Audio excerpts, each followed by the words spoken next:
In Economic Survey 2017, our former Chief Economic Advisor Arvind Subramaniam mentioned one term, resource curse, or you can call it paradox of plenty. From that term, he was trying to explain that कि काफ़ी countries ऐसी हैं जहाँ पे उनके पास उनके natural resource बहुत हैं, but in spite of that they are not prosperous enough. You can take the example of Venezuela.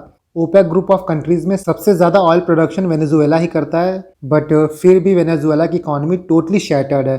Same आप पैरेलल ड्रॉ कर सकते हो इंडिया में कुछ स्टेट जहाँ पर रिसोर्सेज बहुत ज़्यादा हैं, फॉर एग्जांपल छत्तीसगढ़, बिहार, उत्तराखंड. इसके बाद भी वहाँ उतनी डेवलपमेंट नहीं है. तो जो ये पैराडॉक्स ऑफ प्लेंटी है या फिर प्रॉब्लम ऑफ प्लेंटी है, ये आपके प्रिपरेशन में भी अप्लाई होता है. आपके पास हर सब्जेक्ट के लिए न्यूमरस रिसोर्स है और प्रॉब्लम वहीं से स्टार्ट हो जाती है. So to clear prelims we have to do outcome study, not output study. देखो, अगर अभी तक आपने प्रीलिम्स एक बार भी क्लियर नहीं किया है, इस लूप में आप काफ़ी दिन से फंसे हुए हैं, then always remember one thing कि हर दिन नया होता है और हर दिन की चैलेंजेस नहीं होती हैं. बिफोर मूविंग फॉरवर्ड आप एक चीज़ के लिए क्लियर हो जाओ कि प्रीलिम्स तो निकलेगा ही भाई. अब तक क्या हुआ, कैसे हुआ, आपका नहीं निकला, 1 मार्क से रुक गया, 2 मार्क से रुक गया, सब कुछ छोड़ दीजिए. इस बार 2023 का प्री आपका निकल रहा है. इस माइंडसेट से आप अपनी तैयारी स्टार्ट करिए. बाकी लक अपना देख ले कि क्या करना है, कैसे करना है, बट इस बार आपका प्रीलिम्स निकल रहा है. जो पहले हुआ, जो पहले किया, जस्ट लीव डेट असाइड. आप जो आज करोगे वही मैटर करता है. फेलिंग और विनिंग के बीच का जो डिफरेंस है वो है आपका positive attitude. Just make sure to bring your best version for this 120 days. Now most of you must be knowing me, but जो नए जुड़े हैं उनके लिए मैं बता दूं. My name is Rahul. I have done my graduation from IIT Delhi in mechanical engineering. Regarding my UPSC journey, I have given 3 UPSC interview and my prelims score were 148, 139 and 110. So I think I'm in a better position to guide you ki how you should plan your day, your week, your month for the upcoming prelims. And currently I'm posted as SDO. Now these are the topic we are going to discuss. The first one is ki we have 120 days. So whether it is too less or too much. The second thing is ki what about mains preparation, whether we should resume it or we should left it. The third one is कि what should be your revision priorities. I have divided this section in 2 parts. किस subject आपको priority देनी है और कितना दिन देना है. The fourth one is current affair. I know कि current affair haunts many of you. So how we should go about it, I'll talk about this. The fifth one is कि टेस्ट सीरीज को कैसे tackle करना है. And the last one is कि what should be your tentative schedule for the next 4 months. See, you have approximately 120 days left in your hand.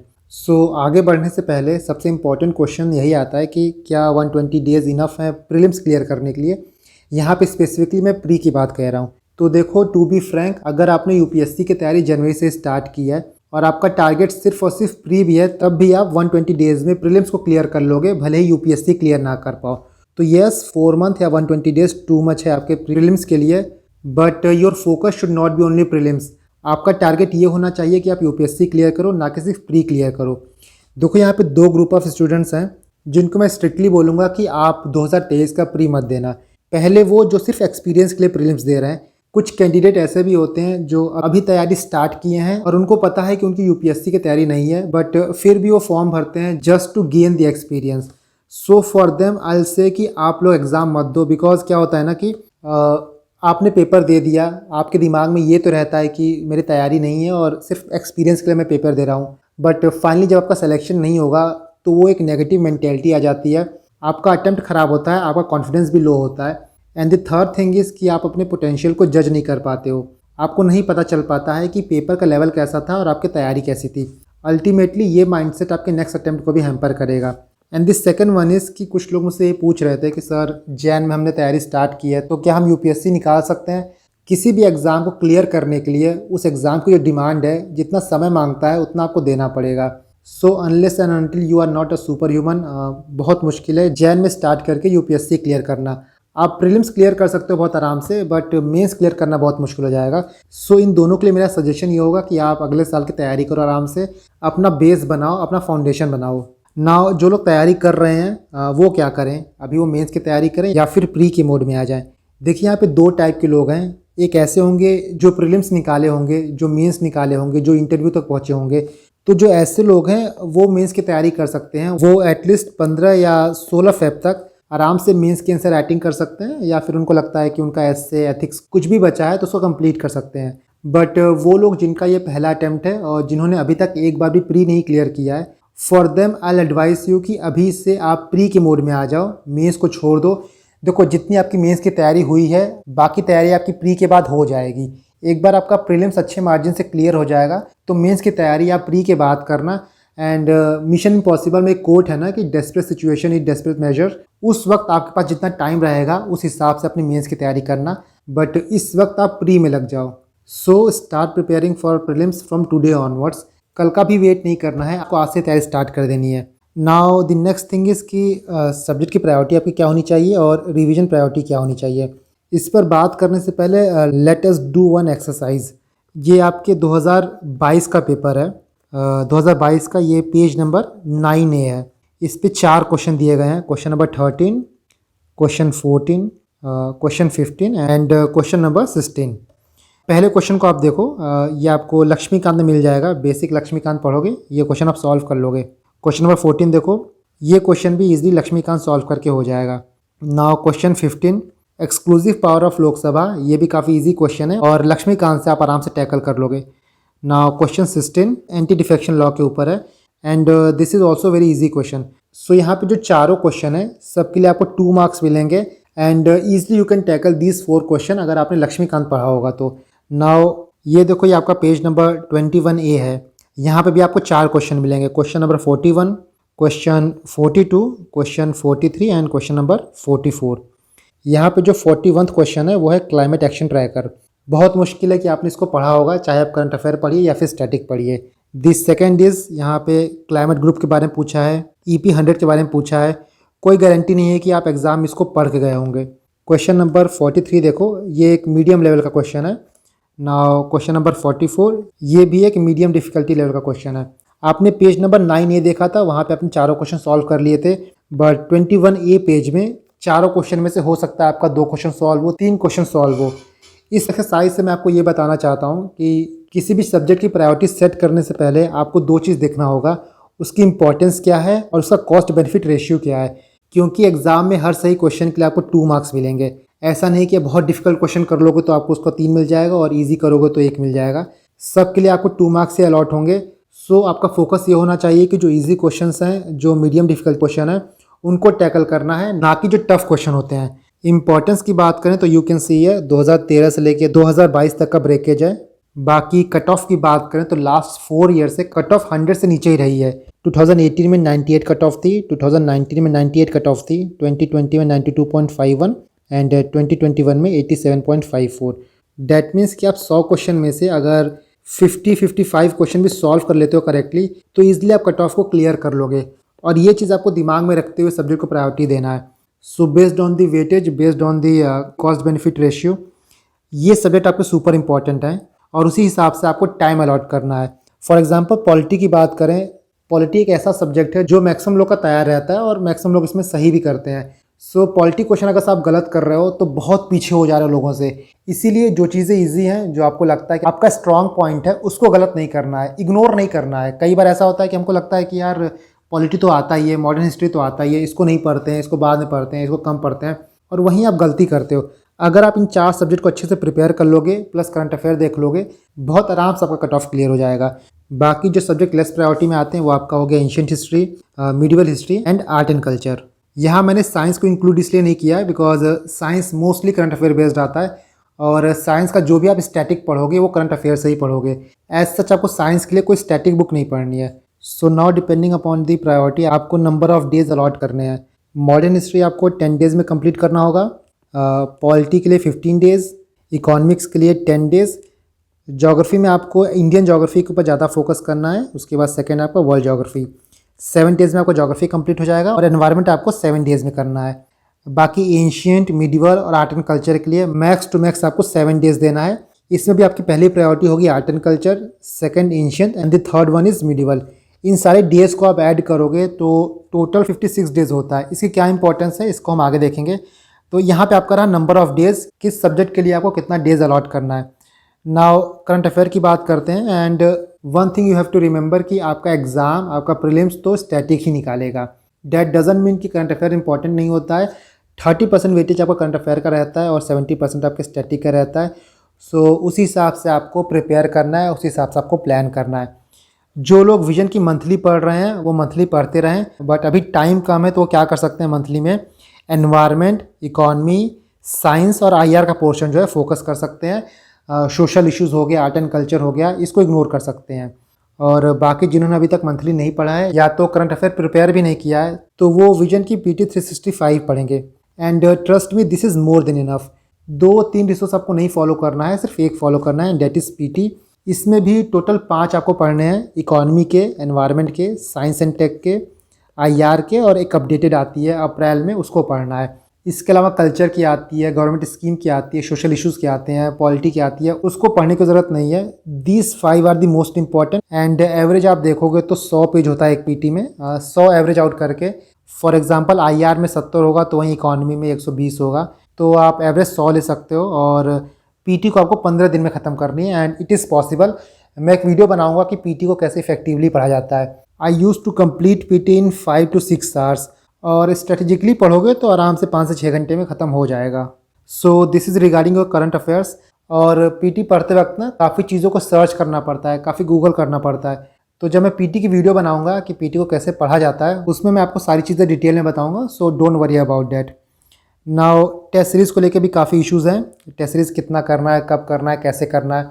मैंने एक video test series के लिए बनाई थी, उसका लिंक मैं डिस्क्रिप्शन बॉक्स में दे दूंगा, आप उसको देख लेना, तो आपको समझ में आ जाएगा कि टेस्ट सीरीज़ को इफेक्टिवली यूज़ कैसे करना है। देखो, टेस्ट सीरीज़ में टोटल 3 पार्ट होते हैं। मैं PYQs को भी टेस्ट की तरह ही ट्रीट करता हूँ। पहला आपका PYQs हो गया, दूसरा सेक्शनल टेस्ट हो गया, and the third one is full length test. PYQs आपको 2013 से लेकर 2022 तक लगाने हैं और उसको एनालाइज करना है। मैंने ऑलरेडी इकोनॉमी के, पॉलिटी के और ज्योग्राफी के PYQ एनालाइज करके उसका PDF आपको दे दिया है। यू कैन सी हियर, ये इकोनॉमी हो गया, जो भी रिपीटेड थीम्स थे, रिपीटेड टॉपिक्स थे और क्वेश्चंस में क्या ट्रिक लगते थे, मैंने इस वीडियो में सब चीज़ें बताई हैं। आप इस वीडियो को देख लेना। This one is for economy, and see this one is for polity, and the third one is ये आपका ज्योग्राफी करा। बाकी एनवायरनमेंट, साइंस एंड हिस्ट्री, इसको भी मैं एक हफ्ते में कवर कर दूंगा। सो PYQs आपको 10 साल के लगाने हैं। PYQs आपको सिर्फ UPSC के नहीं लगाने हैं, आपको CDS के भी लगाने हैं, आपको CAPF के भी लगाने हैं। CDS और CAPF का आप 2015 से लगा सकते हो। इसमें मेनली हिस्ट्री के देखना क्वेश्चन, पॉलिटी के देखना, ज्योग्राफी के और एनवायरनमेंट के। हिस्ट्री तो बहुत इंपॉर्टेंट है, बहुत से क्वेश्चन रिपीट होते हैं, तो यहाँ पे हिस्ट्री के क्वेश्चन आप अच्छे से फोकस करना। नाउ सेक्शनल आपको सिर्फ विजन के लगाने हैं और 7 से 8 लगाना, जो हिस्ट्री के हो गए, इकोनॉमिक्स के हो गए, साइंस एंड टेक हो गया, एनवायरनमेंट हो गया, जो भी आपके स्टैटिक पार्ट के सेक्शनल है उनको लगाना, और जब आप सब्जेक्ट पढ़ोगे उसी के साथ साथ लगाना। एंड फुल लेंथ टेस्ट आप कम से कम 12 से 15 लगाना। फुल लेंथ टेस्ट आप अलग अलग कोचिंग का लगा सकते हो। 3-4 आप विजन का लगा लेना, 3 से 4 आप फोरम का लगा लेना, बाकी 3 से 4 आप चाहे वाजीराम के, चाहे इनसाइट के, चाहे IAS बाबा, मेनली आप मिक्स मैच करके लगाना। नाउ टेस्ट सीरीज़ को देखो ना, आपको आउटकम बेस्ड अप्रोच से पढ़ना है, ना कि आउटपुट बेस्ड अप्रोच से। इसका मतलब ये हुआ कि टेस्ट सीरीज़ में कितने मार्क्स आ रहे हैं ये मैटर नहीं करता है। टेस्ट सीरीज़ या फिर प्रीवियस ईयर क्वेश्चन आप चीज़ों को सीखने के लिए लगा रहे हो। That is why test series को करके उसको एनालाइज करना बहुत इंपॉर्टेंट है।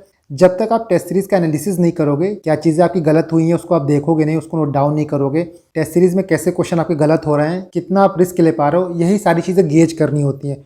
For that you have to do one exercise, और इस एक्सरसाइज की बात मैंने अपने टेस्ट सीरीज़ वाले वीडियो में की थी। आपको भी अपना इस तरह परफॉर्मेंस चार्ट डेवलप करना है, ताकि आपको पता चल पाए कि आपकी ग्रोथ कैसी हो रही है। एंड अलॉन्ग विद दिस आप ऐसे नोट्स प्रिपेयर कर सकते हो। जब भी मैं टेस्ट सीरीज़ देता था, मैंने ये कुछ पॉइंटर्स नोट डाउन किए थे जो मैं पढ़ के जाता था, क्योंकि ये सारी गलतियां हैं, ये सारे मिस्टेक्स हैं, ये सारे लर्निंग्स हैं जो टेस्ट सीरीज़ से मैंने सीखे थे। आपको भी इसी तरह चीज़ों को प्रिपेयर करना है, सो दैट जो मेहनत आप कर रहे हो टेस्ट सीरीज़ में, उसका रियल गेन हो आपको एग्जाम में। नाउ रिवीजन की बात करें तो टोटल आपको 3 रिवीजन करने हैं। फर्स्ट रिवीजन आपका 1 अप्रैल से 1 मई के बीच में होगा, डेट इज़ 1 मंथ में। सेकेंड रिवीजन आपका 1 मई से 20 मई के बीच में होगा, डेट इज़ 20 दिन में। और थर्ड एंड लास्ट रिवीजन आपका लास्ट वीक में होगा, डेट इज़ 20 मई से लेके 27 मई के बीच में। ये सब चीज़ें आप प्लान कैसे करोगे, लेट मी शो यू। ये आपका टेंटेटिव शेड्यूल रहा है। आपको जो ये 4 महीना है, 27 जनवरी से लेके 27 मई तक को 2 फेजेस में बांट लेना है। फर्स्ट फेज़ आपका फेब से मार्च रहेगा, जो सेकेंड फेज़ रहेगा उसमें आपका 3 रिवीजन आएगा। फर्स्ट फेज़ की बात करिए तो आपके पास जैन में 4 दिन बाकी हैं, बाकी आपका फेब है और मार्च है। टोटल आपके पास 63 डेज़ बाकी हैं। मैंने ऊपर आपको दिखाया था कि पहली रीडिंग करने में आपको 56 डेज़ लगेगा। सो यहाँ पे आपके पास 63 डेज़ हैं। फेब मार्च में आपको सिलेबस कंप्लीट करना है, बेसिक सिलेबस, जो सारे सब्जेक्ट हैं आपको उसको कंप्लीट करना है। जैसे ही आपका सब्जेक्ट कंप्लीट होगा उसके साथ आपको सेक्शनल टेस्ट लगाना है। फॉर एग्जांपल आपका मॉडर्न खत्म हो गया तो मॉडर्न के सेक्शनल लगा लेना, इकोनॉमी खत्म हो गया तो इकोनॉमी के लगा लेना, एक ही सेक्शनल टेस्ट लगाना है। सेक्शनल टेस्ट लगाने के साथ साथ आपको सेक्शनल PYQs लगाना है। मैंने ऑलरेडी 2013 से लेके 2022 तक के प्रीवियस ईयर क्वेश्चंस अपने टेलीग्राम चैनल पे अपलोड कर दिए हैं। यू कैन सी हियर, जैसे साइंस एंड टेक का प्रीवियस ईयर क्वेश्चन है, ये आपका एनवायरनमेंट है। सो आपको सेक्शनल टेस्ट के साथ साथ सेक्शनल PYQs लगाने हैं। ये आपका फेब से मार्च के बीच में चलेगा। नाउ मार्च तक आपका बेसिक सिलेबस कंप्लीट हो जाएगा। अप्रैल से लेके मई के बीच में आपका रिवीजन होगा। अप्रैल में आपको क्या क्या चीज़ें रिवाइज करनी है, हर सब्जेक्ट के जो इंपॉर्टेंट टॉपिक्स हैं, जो प्रायोरिटी टॉपिक्स हैं, जो मैंने आपको दिखाया था। फॉर एग्जांपल आप ये देख सकते हो, ये पॉलिटी के रिपीटेड टॉपिक्स हैं, प्रीएम्बल बहुत इंपॉर्टेंट होता है, पार्लियामेंट इंपॉर्टेंट है, फंडामेंटल राइट, फंडामेंटल ड्यूटीज़। तो जो ये प्रायोरिटी टॉपिक्स हैं, जो रिपीटेड थीम्स हैं, इनका आपको रिवीजन करना है अप्रैल के मंथ में। सेकंड थिंग, आप करंट अफेयर पढ़ोगे PT 365। And the third thing is कि आप फुल लेंथ टेस्ट लगाओगे। फुल लेंथ टेस्ट लगाने के साथ साथ आप शॉर्ट नोट्स बनाओगे। शॉर्ट नोट्स किसके प्रिपेयर करोगे, जो ये प्रायोरिटी टॉपिक्स हैं उनके प्रिपेयर करोगे, PT के प्रिपेयर करोगे और फुल लेंथ टेस्ट के प्रिपेयर करोगे। इन तीनों चीज़ों के आप शॉर्ट नोट्स प्रिपेयर करना। Now in the month of May, 1 से लेकर 20 मई के बीच में आप PT को रिवाइज करोगे। जो चीज़ें आपने पढ़ी थी, जो शॉर्ट नोट्स बनाए थे, उनको देख लेना। इसके साथ ही 3 से 4 आप फुल लेंथ टेस्ट दोगे और ये फुल लेंथ टेस्ट आपके एग्जाम लाइक कंडीशन में होंगे। फॉर एग्जांपल आप 9:30 से लेके 11:30 के बीच में GS1 देना। इसके बाद 2:30 से लेके 4:30 के बीच में CSET का पेपर देना। इस तरह कम से कम आप 3 से 4 पेपर दोगे तो आपको जो ब्रेन है ना, जो आपका माइंड है, वो एक्लेमेटाइज हो जाएगा। एग्ज़ाम लाइक कंडीशन में आप सोचना स्टार्ट कर दोगे। क्योंकि जनरली हमारी टाइमिंग बहुत ख़राब होती है, बहुत लोग रात में पढ़ते हैं, बहुत लोग सुबह पढ़ते हैं। बट एग्ज़ाम से पहले आपको अपना बायोलॉजिकल क्लॉक सही करना होगा। डेट इज़ वाई आप मई के महीने में इस तरह से टेस्ट देना स्टार्ट कर देना। इसके बाद 20 मई से लेकर 27 मई के बीच में आप वन लाइनर फैक्ट्स रिवाइज़ करना। बहुत चीज़ें ऐसी होंगी जो आप भूल जाते होगे, उसको रिवाइज़ कर लेना। करंट अफेयर के जो नोट्स प्रिपेयर किए होगे उसको रिवाइज़ करना और स्टैटिक रिवाइज़ करना। मतलब 6 से 7 दिनों में आपको पूरा कोर्स रिवाइज़ करना होगा, जितनी भी चीज़ें आपने पढ़ी होंगी। So this is your tentative schedule. अगर आप कोई अपना शेड्यूल प्रिपेयर कर रहे हो, try to prepare it in such a way कि आप कम से कम 3 बार चीज़ों को रिवाइज़ करो। नाउ जो मोस्ट इम्पॉर्टेंट चीज़ है और जनरली लोग इग्नोर करते हैं उसको, वो है CSET। देखो, CSET के लिए मैंने एक ऑलरेडी वीडियो बनाई है, आप उसको देख सकते हो। उसका लिंक आपको डिस्क्रिप्शन बॉक्स में मिल जाएगा। सिंपल चीज़ मैं आपको बता दूं तो फेब में आप CSET का पेपर देना। आप रैंडमली 2021 का या फिर 2020 का पेपर उठा के देना। अगर आपका 70 से कम आ रहा है तो आप मार्च से स्टार्ट कर देना CSET पढ़ना। और अगर 90 से ऊपर आ रहा है तो आपको ज़्यादा टेंशन लेने की ज़रूरत नहीं है, आप आराम से अप्रैल में भी स्टार्ट कर सकते हो। So this is your 4 month plan and I hope कि मैंने आपके सारे डाउट को एड्रेस किया होगा। Before wrapping up, I just want to convey one thing कि no one in this world is going to believe in you and in your capabilities. अगर किसी भी वजह से आप एग्ज़ाम क्लियर नहीं करते हो तो कोई भी टॉम डिक एंड हैरी आपको आके ज्ञान दे देगा कि ऐसा करना चाहिए था, वैसा करना चाहिए था, तुम्हारा डिसीजन गलत है, तुम ये कर लो, तुम वो कर लो। That is why out of everyone you have to believe in yourself. जब तक आप अपने ऊपर बिलीव नहीं रखोगे, इस एग्ज़ाम को क्लियर करना हरकुलियन टास्क हो जाएगा, बहुत टफ हो जाता है। And also give equal importance to your health also. सुबह टाइम निकाल के आप थोड़ा मॉर्निंग वॉक कर लिया करो, थोड़ा हो सके तो मेडिटेशन प्रैक्टिस किया करो। ट्रस्ट में बहुत हेल्प करता है meditation. And if possible please minimise social media engagements. In the end I just want to say that stay positive that you can do it. Never ever give up on anything in your life, let alone this exam which is periodic in nature.